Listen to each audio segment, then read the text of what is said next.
Yes, it's time for the weekly NFL picks. Hoorah! Last week, 7 and 6, picking winners, 6 and 7 against the spread. Ouchies. Not the best week, but hey, what are you going to do?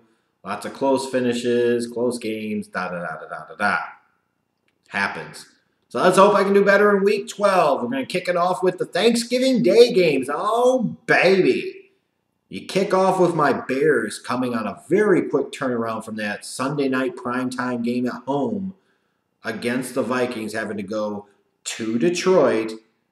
Thursday, play the early Thanksgiving game, and doing it without Mitchell Trubisky with the shoulder injury. Now it's Chase Daniel time.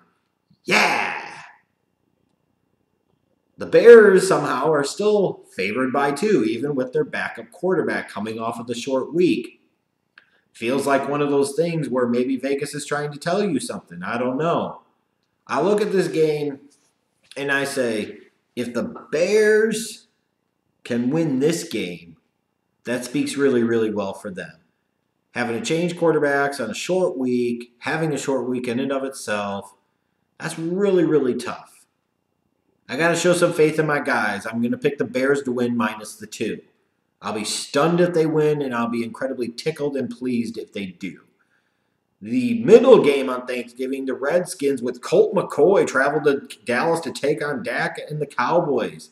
The Cowboys are favored by 7 here, and I suppose the instant reaction is the Cowboys will have to win this big because Colt McCoy is not any good.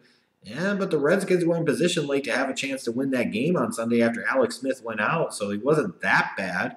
It's not like the Cowboys, even though they won a couple of games in a row, have been that particularly great. That said, I do like the Cowboys to win, but we're talking about divisional rivalry game and so on and so forth. I will pick the Redskins to cover the 7. The nightcap on Thanksgiving, when a lot of people are going to be out shopping, the Falcons traveling to New Orleans to take on the Saints. I mean, you got to roll with the Saints minus the 12, don't you? They just beat the Eagles by 41. The Falcons most certainly aren't any better. Even if you sit there and say the divisional rivalry, New Orleans is only giving 12. Yeah, I'll take New Orleans minus 12. The Sunday early games, Jacksonville travels to Buffalo to take on the Bills. The Jags are favored by 3 here, which is really surprising. It really is. I'll still take them, but I don't feel very good about it. Give me the Jags minus the 3. Baker and the Browns go to Cincinnati to take on Marvin Lewis and their old coach Hugh Jackson and the Bengals. Yeah, I'll take the Bengals minus the 3. The Patriots travel to New York to take on the Jets. Give me the Patriots minus the 10. The Giants travel to Philadelphia to take on the Eagles. And this is a must-win game for both teams if there ever has been one, because the loser of this game, their season is over. The winner of this game can continue to hold on to the delusion that they might have some chance, and they may still, to win the NFC East. Give me the Eagles minus the 5.5. The 49ers travel to Tampa Bay to take on Jameis Winston and the Buccaneers. Give me the Buccaneers minus the 3. Seattle travels to Carolina to take on the slightly scuffling Carolina Panthers. I feel like Cam will respond and have a nice day. Give me the Panthers minus the 3. And the last of the Sunday early games, Oakland travels to Baltimore to take on Lamar Jackson and the Ravens. Baltimore is getting 12 here with a rookie quarterback. Good Lord. I like Baltimore to win, but 12 is a lot. I'll take the Raiders to cover the 12-point spread. The late Sunday games.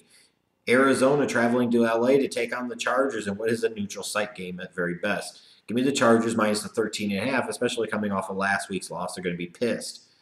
The Steelers traveling to Denver to take on the Broncos. The Steelers are favored by 3 here, as they should be. They should be favored. This, again, though, is one of those danger trap games for the Steelers. They were, you would have thought, been very up for the Jaguars last Sunday, and clearly they weren't the first 3 quarters. They laid a freaking goose egg. They sucked. They pulled it together, won late.